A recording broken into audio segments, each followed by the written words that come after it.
Coming up on Look at Your Local Radar. But first, the current local conditions.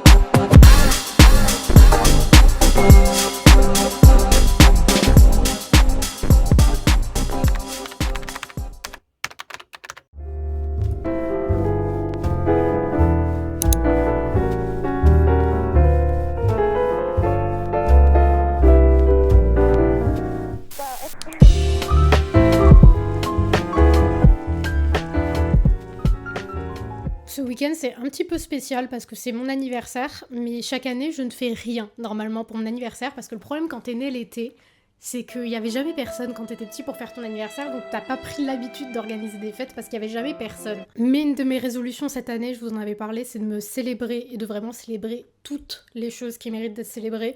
Donc on va quand même faire quelque chose. Au programme de cette vidéo, ce matin, j'ai pris un petit match avec une copine. Je suis allée chercher mon gâteau, qui est vraiment le gâteau que je rêvais d'avoir. À chaque fois, je le voyais sur Pinterest et il me donnait trop envie. Donc je l'ai fait faire à ma pâtisserie vegan préférée. Ça sera une après-midi tranquille, promenade, peut-être cinéma ce soir. Et demain va marquer le premier investissement que je vais faire pour le contenu, c'est-à-dire que je vais m'acheter mon premier MacBook Air. Ça va être pas mal de travail parce qu'en plus de ça, je vais devoir faire plein de choses pour l'agenda minimaliste qui revient en stock.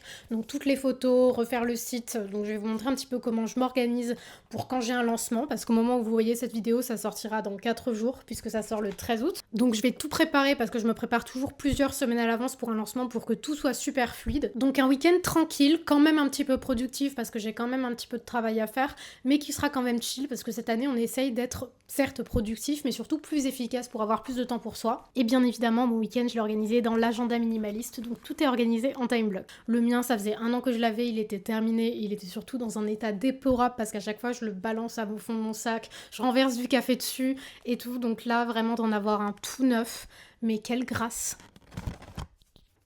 Les gens qui passent trop de temps sur Pinterest, vous allez très clairement reconnaître ce gâteau. Il est trop beau. Viens voir. Mais ils m'ont même mis des paillettes dorées dessus. Non mais... c'est exceptionnel. Mon enfant intérieur est guéri d'enfin avoir un gâteau d'anniversaire. Vraiment, je pense que j'ai dû avoir 3 gâteaux d'anniversaire dans ma vie quand j'étais petite. Et après, juste, c'était des gâteaux individuels parce que je faisais pas de fête. On est 2 pour manger cet énorme gâteau. Mais écoutez, on va faire de la place parce que c'est juste sublime. Oh, j'ai peur de l'abîmer carrément en le découpant. C'est trop beau. Ils ont vraiment fait exactement ce que je voulais.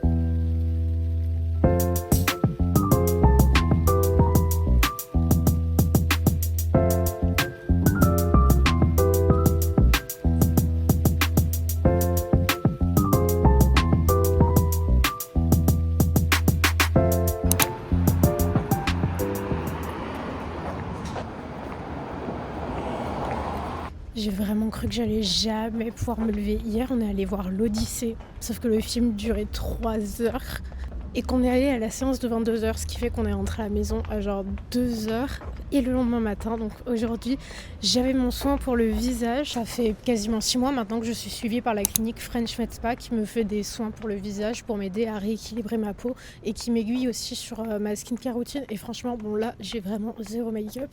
Et comme vous pouvez le voir, bon, au-delà de mes cernes catastrophiques à cause de mes 5 heures de sommeil, on est pas mal. Vraiment, j'avais une peau à problème. C'est toujours le cas, mais avec un bon entretien, genre ça stabilise vraiment la situation. Tout le temps des boutons, des pores dilatés et surtout une texture de peau qui était super granuleuse malgré peu importe ce que je faisais avec ma skincare routine en fait, ça ne changeait jamais. Un parcours de peau qui est vraiment sur mesure pour aider à affiner le grain de peau et j'en suis trop contente. Donc principalement à base de 2 choses qui sont d'abord le nettoyage dermatologique qui vont t'aider à enlever tout ce qu'il y a sous ta peau sans que tu aies à percer toi-même tes boutons et que ça t'infecte et tout, et surtout même des choses que tu n'arrives pas à enlever qu'il y a sous sous ta peau pour vraiment partir sur une base claire, parce qu'en fait, si tu as des textures de peau qui sont granuleuses, etc., si tu fais des peelings et que tu mets des soins par-dessus, ça va juste faire un build-up de produit et ça va empirer la situation, même si le produit que tu utilises de base est bien. Et une fois que ma peau était à peu près nettoyée, même si elle continue de faire des nettoyages dermatologiques pour entretenir ça, c'est beaucoup de peeling assez léger. Le problème, c'est que souvent, quand on commence à s'intéresser aux soins pour le visage, on va tout de suite s'intéresser au hydra facial. Et comme je vous l'ai dit, si vous faites un hydra facial, même si il a quand même une partie nettoyante, elle n'est pas assez puissante. Donc si vous n'avez pas suffisamment nettoyé votre peau, juste l'hydra facial ne va servir à rien. Vous n'allez pas avoir les effets, vous allez juste mettre 180 balles dans le vent. Donc aujourd'hui, normalement, on va faire un traitement qui s'appelle le PRX-T33, qui est un peeling qui est connu pour avoir des effets vraiment super glowy, peau brillante, et peau super nettoyée. Donc j'ai hâte de tester.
Je sortais pour acheter un Mac et je reviens sans Mac. La promotion avait expiré, donc je me suis dit autant attendre les offres de rentrée que la Fnac fait sur les Macs. Mais en gros, pour vous expliquer, mon seul ordinateur que j'avais, c'était mon ordinateur professionnel qui était donc prêté pour mon entreprise pour travailler. Mais j'avais pas du tout d'ordinateur personnel.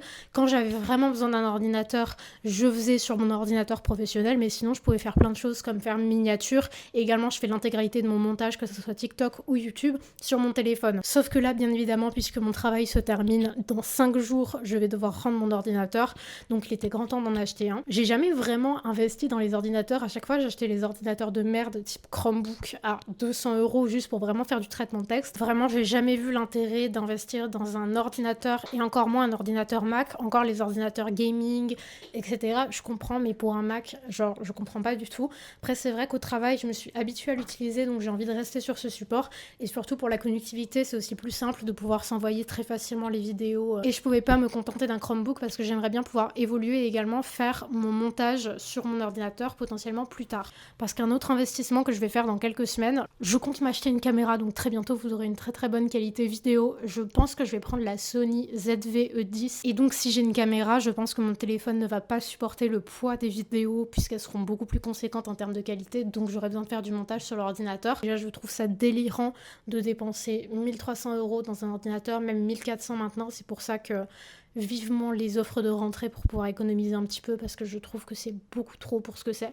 Comme je vous l'avais dit la dernière fois, mon but c'est vraiment de commencer à investir même en matériel pour vraiment avoir du contenu de bonne qualité. Et là, si vous me voyez bien, c'est parce que je viens d'acheter une big lumière qui se fixe sur le téléphone et qui est très puissante.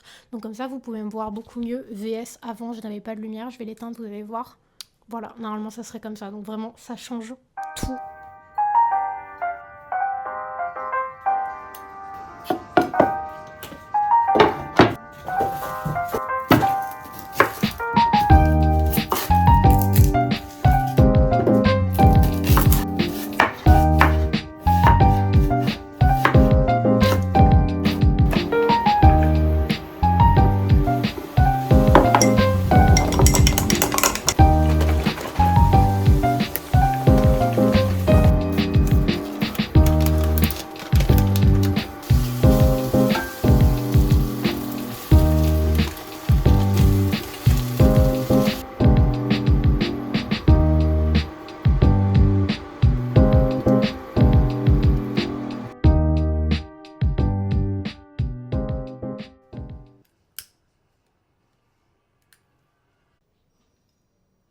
Ça fait plusieurs années que je suis minimaliste et ces derniers temps, je me disais que je n'ai pas besoin de posséder des livres. Donc en ce moment, je suis en train de relire tous les livres que je possède. Parmi ceux-là, la lecture du moment, c'est Esthétique du quotidien en Chine. C'est super intéressant pour avoir une overview à la fois de la cuisine, de la mode, de l'architecture. C'est extrêmement complet. Donc je suis en train de lire ça et en même temps ça me replonge un petit peu dans mon voyage en Chine. Et il s'agit d'un des derniers livres que j'avais gardé, donc ça sera officiel et je ne posséderai plus de livres. Je trouve que c'est beaucoup plus simple quand tu veux lire d'emprunter des livres à la bibliothèque. Et la prochaine lecture, ça sera Tous les hommes sont mortels de Simone de Beauvoir. Ça fait très longtemps que j'utilise Sens Critique pour répertorier toutes les lectures que j'ai faites, mais aussi toutes les lectures que je veux avoir lues. Donc que j'avais une grande liste de 50, 60, 70 livres que je veux lire. Et ces derniers temps, je réfléchissais et je pense que ça contribue beaucoup au fait qu'on n'apprécie plus autant de lire. Parce qu'on a une liste de livres et du coup la lecture devient presque une tâche. Donc même si c'est toujours des livres et des lectures que j'apprécie faire, bah c'est vrai que ça devient un petit peu comme une case à cocher, le fait d'avoir cette liste de livres. Donc en parallèle de terminer mes livres, je suis aussi en train de terminer ma liste de livres à lire. C'est-à-dire qu'il me reste environ, je crois, 25 œuvres que j'ai mis dans ma liste de livres que j'aimerais lire. Je termine ça et mon but après ça, c'est de ne plus avoir de pile à lire. Je trouve que c'est important pour vraiment retrouver le plaisir de lire et surtout pour avoir toujours la sensation de lire des livres qu'on veut lire à l'instant T. Parce que quand on constitue une liste de lecture, le problème c'est que c'est parfois des livres que tu voulais lire il y a des années et que tu vas un petit peu pas te forcer à lire parce que c'est toujours des sujets qui t'intéressent mais qui représentent pas tes préoccupations de l'instant T. Donc le but après ça sera vraiment d'aller dans les librairies ou alors dans des magasins de seconde main, ou alors on me recommande un livre et de le lire tout de suite. Surtout pas de l'ajouter dans une pile à lire, mais vraiment de lire les choses à l'instant T et de se laisser porter sans se dire je vais lire telle chose. Et je pense que c'est comme ça qu'on peut aussi faire des lectures qui sont plus intéressantes parce qu'on va pas s'orienter uniquement vers des livres qu'on aurait aimé sur le papier, mais aussi voilà des recommandations, quelque chose qui nous intéresse vraiment très brièvement à l'instant T et que si on avait mûri plus longtemps la réflexion, finalement on l'aurait peut-être pas lu. Mais surtout aussi lire plus de livres qui nous représentent pas forcément parce que souvent notre pile à lire quand on veut lire certains ouvrages, ça constitue presque un peu une idée qu'on a de soi, une esthétique de soi selon les différentes thématiques qu'on choisit alors qu'en se laissant plus porter, je pense qu'on peut s'orienter vers des choses qu'on n'aurait pas lues autrement. Comme ça, je pense qu'on peut s'ouvrir un petit peu plus au monde et apprendre vraiment des nouvelles choses. Et je pense qu'en faisant ça, je vais aussi pouvoir m'orienter vers des livres d'histoire, vers des biographies, vers des choses sur la politique, choses que j'aurais pas forcément lues autrement. Sortir un petit peu des sujets que j'ai l'habitude, sur lesquels j'ai l'habitude de m'enseigner.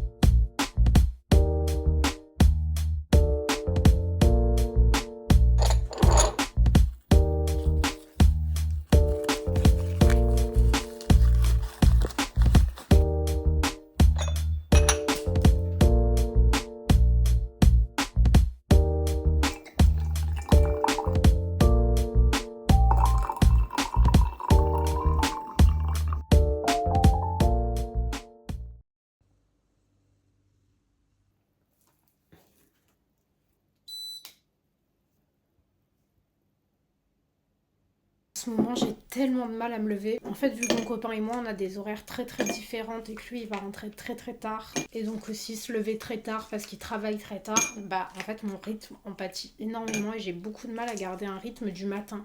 Donc là, j'essaye de me forcer à me recaler en mettant le réveil à 8h30, 9h. Mais genre, c'est vraiment compliqué. Et ces derniers jours, genre, je me levais à 10h.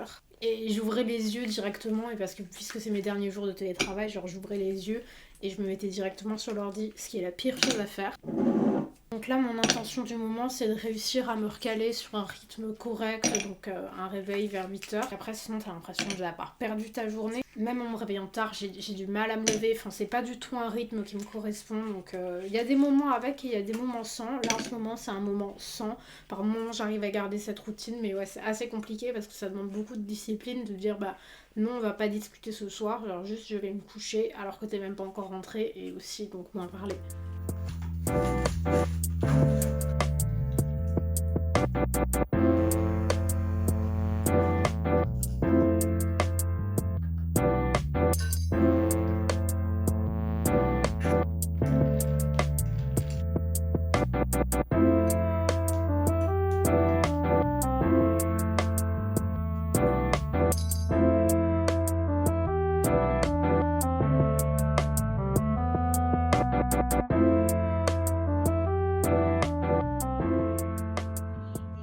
Je vous ai jamais partagé ma routine make-up sur YouTube.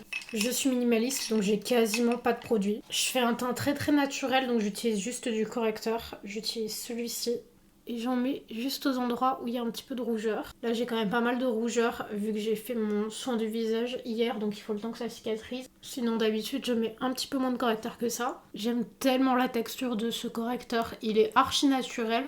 Déjà la teinte correspond à ma couleur de peau évidemment, mais même genre vu qu'il a une couvrance modulable, je trouve qu'il s'intègre vraiment très très bien à la peau. Et je ne mets pas de correcteur au niveau des cernes, vraiment je les laisse comme elles sont. En blush, j'utilise mon rouge à lèvres, donc c'est le MAC Teddy, Cool Teddy, pardon, que je vais estomper avec mon pinceau que j'utilisais pour les yeux avant, donc c'est le Zoeva, je crois que c'est le 231. Donc j'estompe les contours avec, et je l'intègre dans la peau. Un peu de brillant sur les yeux avec ce stick pailleté de chez Joycey. Pour l'eyeliner, j'utilise le Epic Ink de chez NYX, la version liquide. Mascara Sky High de Maybelline. Et je vais l'utiliser à la fois en mascara et surtout pour faire mes sourcils. J'en mets que sur les cils du haut parce qu'à chaque fois que je mettais sur les cils du bas, vu que je ne poudre pas ma peau et que j'ai 3000 crèmes dessus, ça transférait toujours et j'avais des grosses traces noires. Pour les sourcils, je vais utiliser un pinceau biseauté et appliquer en fait directement le produit pour dessiner mes sourcils. Donc en fait ce que je fais c'est que j'allonge mon sourcil. Mon crayon à lèvres, donc c'est le Endless Cacao de Make Up Forever. Et parfois je fais aussi un espèce de contouring du nez avec à nouveau mon rouge à lèvres. Et c'est fini. Parfois à la place du mascara je vais mettre des faux cils, mais là aujourd'hui non. J'ai un peu trop overline aujourd'hui je crois. Puis voilà, le make-up complet dure moins de 10 minutes. Environ 7 minutes pour maquillage du jour. Voilà. Depuis quelques temps, je vois de plus en plus de coiffures avec des tresses et je me dis ça peut être très très bien quand on a les cheveux plus très propres. Genre comme aujourd'hui là, c'est pas ouf. Mais bon, il me faut des mini élastiques pour le faire. Mais j'ai vu plein de coiffures super belles sur Pinterest. Aussi pas mal de coiffures inspirées du Tibet puisqu'ils utilisent beaucoup de tresses.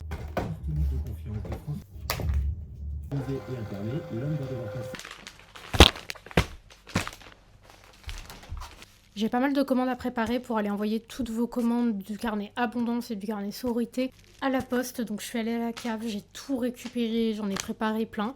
Dites-vous qu'avant j'écrivais toutes les adresses à la main. Genre à chaque fois que vous passiez une commande, j'écrivais l'adresse à la main et je devais prendre des stickers individuels et noter tous les numéros de suivi manuellement. Là maintenant que j'ai acheté un abonnement SoundCloud et une imprimante thermique, juste ça m'imprime les labels. Et en fait, j'ai juste à les coller dessus et SoundCloud s'occupe d'automatiquement synchroniser pour que vous ayez le numéro de suivi et le mail. Franchement, ça me gagne mais tellement de temps. Je dois toujours aller à la poste pour les déposer et me péter le dos à tout porter parce qu'on dirait pas, mais une seule enveloppe, ça pèse 500 grammes. Ce qui fait que 10 enveloppes, c'est 5 kilos, 20 enveloppes, c'est 20 kilos et je dois tout porter. Au moment où je filme, il reste encore quelques exemplaires du carnet Sororité, mais vraiment pas beaucoup. Je crois qu'il en reste 60 et après il sera complètement déstocké. Donc si ça vous intéresse, n'hésitez pas à utiliser le code Sororité20 et je viens de vous ajouter une réduction supplémentaire directement sur le site. Les deux sont cumulables avant de lancer l'agenda minimaliste qui revient donc ce jeudi au moment où vous regardez cette vidéo. Et là, je vais faire quelques photos pour le site de l'agenda minimaliste. En fait, je suis tombée sur un site anglais, je crois, qui vendait un agenda qui est pas comme le mien, c'est un agenda un petit peu business, mais j'ai trouvé que le layout du site était super intéressant et beaucoup plus intuitif et qu'on comprenait mieux les différentes pages de l'agenda, parce qu'un agenda, puisque les pages elles sont très répétitives, t'as envie de voir qu'est-ce qu'il y a sur les différentes pages. Et donc à chaque fois, elle faisait une photo pour expliquer la page quotidienne, la page mensuelle, vraiment des close-up sur chaque page. J'ai trouvé ça trop intéressant. Donc là, c'est le mien, donc je vais en sortir un neuf. Mais je vais faire pareil pour mon agenda et pour que vous voyez bien donc chaque page, comment elle est constituée et comment la remplir directement dans les différentes photos sur la page du site. Pas besoin de regarder du coup une vidéo pour vous expliquer. Comme ça sera très intuitif quand vous allez sur le site. Tant que j'ai encore mon ordinateur du travail, je vais en profiter pour pouvoir refaire ma page produit. Et le site sera intégralement prêt pour le lancement parce que je reviens en fait de vacances le jour du lancement. Le lancement il est à 17h et mon avion atterrit à 9h du matin, donc je vais être éclatée. Mais du coup, il faut vraiment que tout soit prêt pour que j'ai juste à rajouter le stock sur le site et que vous puissiez passer commande sans encombre, que tout soit visible, que tout soit compréhensible. L'agenda minimaliste, si vous savez pas ce que c'est l'agenda que j'ai sorti l'année dernière et que j'utilise depuis pour m'organiser. Je cherchais un outil d'organisation minimaliste avec juste l'essentiel pour vraiment s'organiser. pas de fioritures, parce qu'à chaque fois que je voyais des agendas d'organisation un petit peu plus modernes, soi-disant productivité, il y avait tout le temps plein de habit trackers, des choses pour voir combien de verres d'eau t'as bu dans la journée. Je m'en fous. Genre vraiment, je voulais quelque chose de clair. Et c'est comme ça que j'ai créé le layout de l'agenda minimaliste. Donc sur une double page, vous avez 4 journées en format vertical et c'est un agenda de time block. Ce qui fait que pour vous organiser au quotidien, au lieu de mettre une to-do list où vous avez juste votre liste de choses à faire, vous allez mettre 1 heure de début et 1 heure de fin. Comme ça, vous savez à peu près combien de temps va durer chaque tâche. Vous pouvez caler uniquement dans une journée les choses que vous avez réellement le temps de faire. Et au lieu de réaliser que 50% des choses que vous avez mis sur votre to-do list, vous allez pouvoir en faire 80, 90, voire 100% certains jours. Ça limite vraiment la procrastination parce que votre plan de la journée, il est déjà fait la veille, donc vous avez juste à suivre ce que vous avez noté. Ça simplifie beaucoup la vie, ça limite la charge mentale de ouf parce que vous n'avez pas à vous poser 50 000 questions dans la journée de par quoi je commence, etc. Et au final, tu commences toujours par les tâches les plus faciles et tu laisses les tâches que tu dois vraiment faire au lendemain. Donc voilà, tu t'organises par time block dans ta journée, comme ça il y a pile ce qui rentre dans ta journée en termes d'horaire. Tu mets tes 3 priorités, c'est-à-dire les 3 choses que si tu les as faites, t'es heureuse de ta journée. Donc ça peut être quelque chose qui est assez urgent à faire, mais aussi quelque chose qui est important pour toi. Ça peut être voir tes potes aussi. Et ta micro to-do, c'est vraiment pour pas polluer ta journée, parce que le problème d'une to-do list, c'est que récupérer ton colis Vinted, que ça prend 2 minutes sur ton chemin, et travailler sur un projet qui va te prendre 2 heures, c'est mis à la même échelle dans ta to-do list. Alors que là, ton vrai projet, tu l'as casé dans la journée, tu l'as même potentiellement mis dans tes priorités, mais surtout, tu as casé tes 2 heures de travail dans ta journée. Et ta petite chose qui te prend 10 minutes à faire, tu la mets en bas. Donc en bas, c'est vraiment réservé pour lancer une lessive, changer les draps, récupérer ton point relais, envoyer un mail, réserver un restaurant, contacter telle personne.